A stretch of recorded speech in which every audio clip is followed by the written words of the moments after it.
नमस्कार। आपका अखबार के YouTube चैनल पर आपका स्वागत है। मैं हूं प्रदीप सिंह। उत्तर प्रदेश में योगी आदित्यनाथ की सरकार जो भी कदम उठाती है सीधे लेफ्ट लिबरल बिरादरी के इकोसिस्टम के निशाने पे आ जाती है। मुसलमान और वामपंथी तत्व जितने हैं सबको उसमें कुछ न कुछ संदेह की नज़र से देखना शुरू कर देते हैं। काम चाहे कितने भी सही इरादे से किया जाए, काम चाहे कितनी भी सही नियत से किया जा रहा हो, हर बात में खोट खोजना, हर बात में विवाद खड़ा करना, ये जो है एक चलन बन गया है जब से वो 2017 से मुख्यमंत्री बने। और विपक्ष जो है, ख़ास तौर से समाजवादी पार्टी, उसके पास वो मुद्दा विहीन विपक्ष है।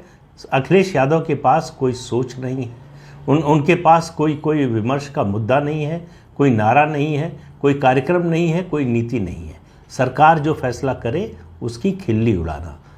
और होता अक्सर ये है कि खुद ही ट्रोल हो जाते हैं सोशल मीडिया पर इस तरह का काम करते हुए। अभी सबसे ताज़ा उदाहरण है, हालांकि राज्य सरकार का मामला नहीं था, चीता आने पर उन्होंने जो ट्वीट किया उसका अब जिक्र नहीं करूँगा। उस पर जिस तरह से उनका मजाक उड़ा, उनकी जानकारी का अभाव का लोगों को पता चला, उससे वो अपने को खुद ही हंसी का पात्र बनाते हैं। लेकिन आज बात अखिलेश यादव की नहीं हो रही है, विपक्ष की भी नहीं हो रही है। बात हो रही कि उत्तर प्रदेश सरकार ने 31 अगस्त 2022 मतलब इसी साल एक आदेश जारी किया कि जितने गैर मान्यता प्राप्त मदरसे हैं उत्तर प्रदेश में सबका सर्वे होगा। तो मदरसों का सर्वे शुरू हुआ। पहली बार 15 सितंबर को नदवा, जिसका नाम है दारुल उलूम नदवातुल उलमा, जिसको आम बोलचाल में नदवा के नाम से जानते हैं, यहाँ के रेक्टर हुआ करते थे अली मियाँ। अली मियाँ के बारे में अगर आप नहीं जानते हैं तो बता दें कि वो उत्तर प्रदेश की समानांतर सरकार थे। कांग्रेस की सरकार हो, बीएसपी की सरकार हो, समाजवादी पार्टी की सरकार हो, अली मियाँ जो कह देंगे वो आखिरी बात होती थी। अली मियाँ की बात को टालने की हैसियत किसी मुख्यमंत्री में नहीं थी। अली मियाँ की बात दिल्ली तक सुनी जाती थी, मानी जाती थी, उस पर अमल होता था। तो अली मियाँ आखिरी वर्ड थे। जो भी वो बोल दें, जिस विषय पर बोल दें, वहाँ अली मियाँ के रहते हुए, या बल्कि कहें कि योगी आदित्यनाथ के मुख्यमंत्री बनने से पहले तक कोई शासन का अधिकारी जा सकता है, इसकी कल्पना भी नहीं की जा सकती थी। 15 सितंबर को मदरसा बोर्ड के पदाधिकारी और उसके अलावा शासन के अधिकारी सर्वे के लिए गए। सभी मदरसों का सर्वे हो रहा है, लेकिन योगी आदित्यनाथ लगता है जादूगर हैं। उनको जादू आता है, कई चीज़ें जादू से ही उनके घोषणा मात्र से गायब हो जाती हैं। जैसे अपराधी केवल उनकी घोषणा मात्र से जो है अपराधियों के पैर थर थर कांपने लगते हैं, आकर थाने में सरेंडर करने लगते हैं, खुद कहते हैं कि हमारी बेल, हमारी ज़मानत रद्द कर दीजिए, हमको जेल भेज दीजिए। जो लोग इस तरह का काम करते हैं, अपराध करते हैं, उनके घर वाले, उनको रात भर नींद नहीं आती कि कब हमारा घर गिरा दिया जाएगा। लेकिन अभी जो मैं जिस मुद्दे पर बात कर रहा हूँ, मदरसे का सर्वे करने की घोषणा होते ही उत्तर प्रदेश से, सिर्फ उत्तर प्रदेश की बात हो रही, उत्तर प्रदेश से 2500 मदरसे रातों रात गायब हो गए। कहाँ चले गए किसी को पता नहीं। दुकान बंद करके भाग गए। क्यों भाग गए? रजिस्ट्रेशन नहीं था, मान्यता नहीं थी। इसके बावजूद सरकारी ग्रांट मिल रही थी, आर्थिक मदद मिल रही थी, मुतवल्लियों को तनख्वाह मिल रही थी, जो वहाँ पढ़ाने के नाम पर दर्ज थे लोग, उनको वजीफ़ा मिल रहा था। ये सब कुछ हो रहा था और ये लूट चल रही थी।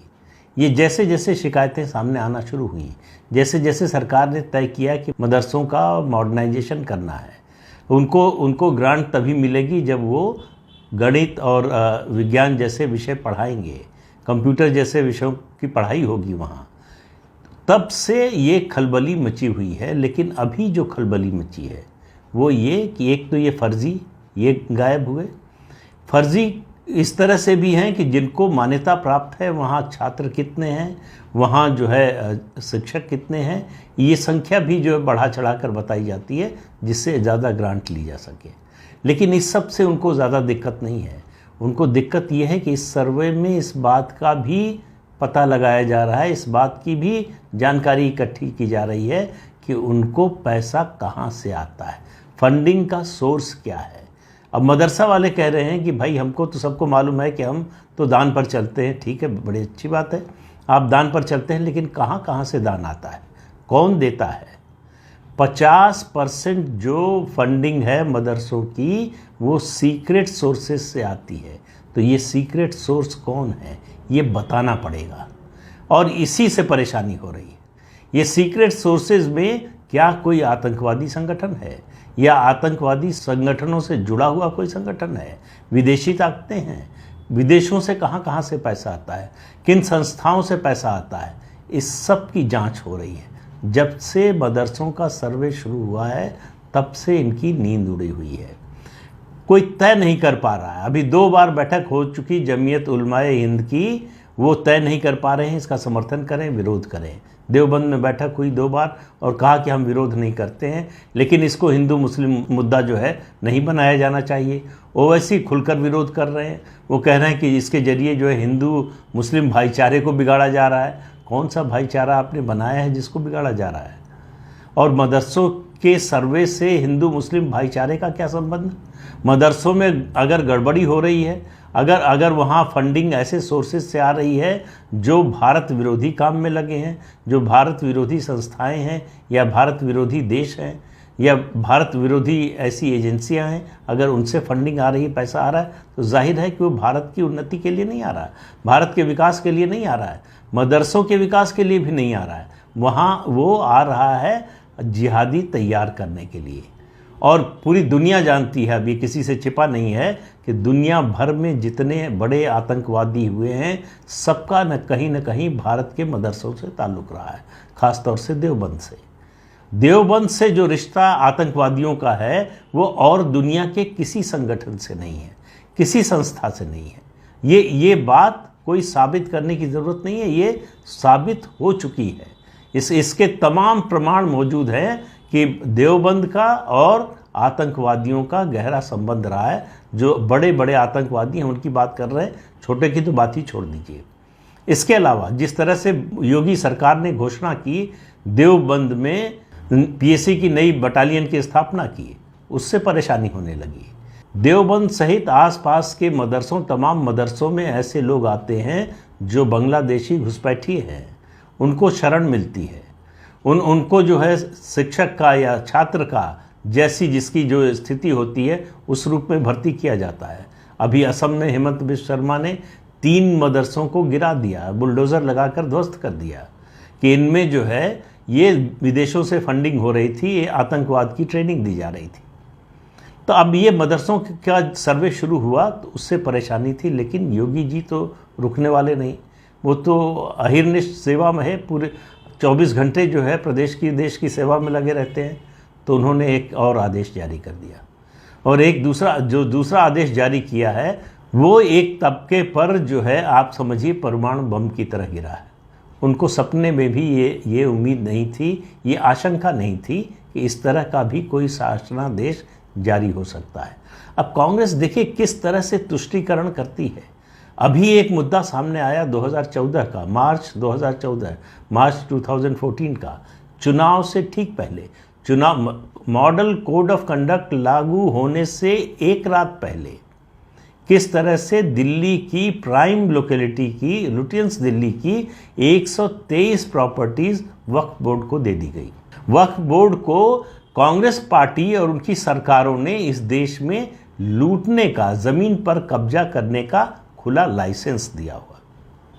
और मैं क्यों कह रहा हूं, जिस तरह से जो चैलेंज किया गया है वक्फ एक्ट 1995 को, जिसमें असीमित अधिकार दिए गए हैं वक्फ बोर्ड को कि जज, ज्यूरी, वकील सब वही हैं, उसको चैलेंज किया गया है। उसके बाद से जो मुद्दे सामने आ रहे हैं, तो क्या किया है योगी सरकार ने, उन्होंने नया शासनादेश जारी किया है कि वक्फ के जितनी प्रॉपर्टी 7 अप्रैल 1989 के बाद रजिस्टर हुई वक्फ संपत्ति के रूप में, उन सब की जांच होगी।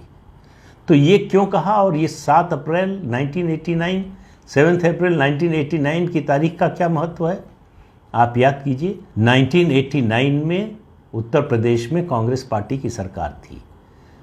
दिल्ली में कांग्रेस पार्टी, दिल्ली मतलब देश में कांग्रेस पार्टी की सरकार थी। यहाँ उत्तर प्रदेश में नारायण दत्त तिवारी मुख्यमंत्री थे और केंद्र में राजीव गांधी प्रधानमंत्री थे। नवंबर में चुनाव होने वाला था, उत्तर प्रदेश विधानसभा का भी और लोकसभा का भी। तो 7 अप्रैल 1989 को एक शासनादेश जारी हुआ, गवर्नमेंट ऑर्डर जारी हुआ। उसमें कहा गया कि जो भी ज़मीन भीटा, अगर आप उत्तर प्रदेश से वाकिफ़ हैं तो मिट्टी का ढूँ जो बड़ा होता है, थोड़ा स्थायी पक्का हो जाता है, भीटा कहलाता है। भीटा, ऊसर और बंजर, ये तीनों तरह की ज़मीन को वक्फ संपत्ति घोषित स्वतः किया जा सकता है। यानी वक्फ बोर्ड चाहे तो इन संपत्तियों को वक्फ की संपत्ति के रूप में रजिस्टर कर सकता है, और ये धड़ल्ले से होता रहा। उसका नतीजा ये हुआ कि जितनी बंजर, ऊसर और भीटे की ज़मीन थी वो वक्फ की हो गई। उसके अलावा जो चारागाह की ज़मीन थी वो वक्फ की हो गई, और इसकी आड़ में खेती योग्य ज़मीन, सिंचाई योग्य ज़मीन, वो भी वक्फ बोर्ड के खाते में चली गई। तो ये जो आदेश दिया गया था, इसमें कहा गया था कि इसमें किसी के, अब देखिए वक्फ का नियम क्या है कि कोई व्यक्ति, यानी कोई व्यक्ति से मतलब कोई मुस्लिम व्यक्ति अगर चाहे तो अपनी संपत्ति वक्फ को दे सकता है, यानी वो अल्लाह के नाम कर सकता है, और इसके लिए बाकायदा वो डीड एक तैयार होगी, वो साइन होगी, रजिस्टर होगी। तो यहाँ किसी को डीड करने की, रजिस्ट्रेशन कराने की और उसको जो है सौंपने की ज़रूरत नहीं। अपने आप वक्फ अपना सर्वे करे, जहाँ चाहे जिस ज़मीन को ऐसी वो घोषित कर दे वक्फ है, इसलिए वक्फ हो। इसीलिए आप देख रहे हैं गांव के गांव पता चल रहा है कि वक्फ की संपत्ति हो गए। और ऐसी ज़मीन सरकार की होती है। ऊसर, भीटा और जो बंजर ज़मीन है वो सरकारी ज़मीन होती है, वो भूमिहीनों को दी जाती है, गरीबों को दी जाती है, उनके वेलफेयर के लिए इस्तेमाल होती है। उस सब से वंचित कर दिया गया, और पता नहीं कितने हज़ार हेक्टेयर ज़मीन इस तरह से प्रदेश में वो वक्फ की संपत्ति बन गई। तो योगी सरकार ने ये कहा है कि इन सारी संपत्तियों को जो 7 अप्रैल 1989 के बाद वक्फ प्रॉपर्टी के रूप में रजिस्टर हुई हैं, उन सब की पड़ताल होगी, उन सब की जो है इंक्वायरी होगी कि ये ज़मीन थी किसकी। सरकार की है तो सरकार को वापस आएगी, किसी निजी व्यक्ति की है, जबरन ले ली गई है तो उसको वापस जाएगी, किसी का खेत था ले लिया गया है तो वापस जाएगा, अगर ग्राम सभा की ज़मीन ले ली गई है तो वह वापस जाएगी। इससे परेशानी हो रही, इससे खलबली है। और विरोध कौन कर रहा है? तो जिनके पास से संपत्ति जा रही है उनका विरोध करना तो जायज़ है, लेकिन अखिलेश यादव भी विरोध कर रहे हैं। क्यों कर रहे हैं? उनका वोट बैंक है। उनको लग रहा है कि इससे उनके वोट बैंक पर प्रभाव पड़ेगा। अगर वो बोलेंगे नहीं, खड़े नहीं होंगे तो मुसलमान नाराज़ हो जाएगा। तो मुसलमानों के, और ऐसे मुसलमानों के जो दूसरों की संपत्ति पर कब्जा करके बैठे हैं, उनका समर्थन समाजवादी पार्टी के मुखिया कर रहे हैं। तो इससे आप अंदाज़ा लगाइए कि देश की राजनीति किस दिशा में और किस तरह से चल रही थी। चुनाव से ठीक पहले वक्फ बोर्ड को इस तरह का असीमित अधिकार देना कि पूरे प्रदेश में दौड़ के जहां चाहो वहां तक की संपत्ति अपने नाम कर लो, इस तरह की लूट की छूट जो है वो मुझे नहीं लगता दुनिया के किसी देश में किसी संस्था को मिली होगी, और सिर्फ वोट के लिए।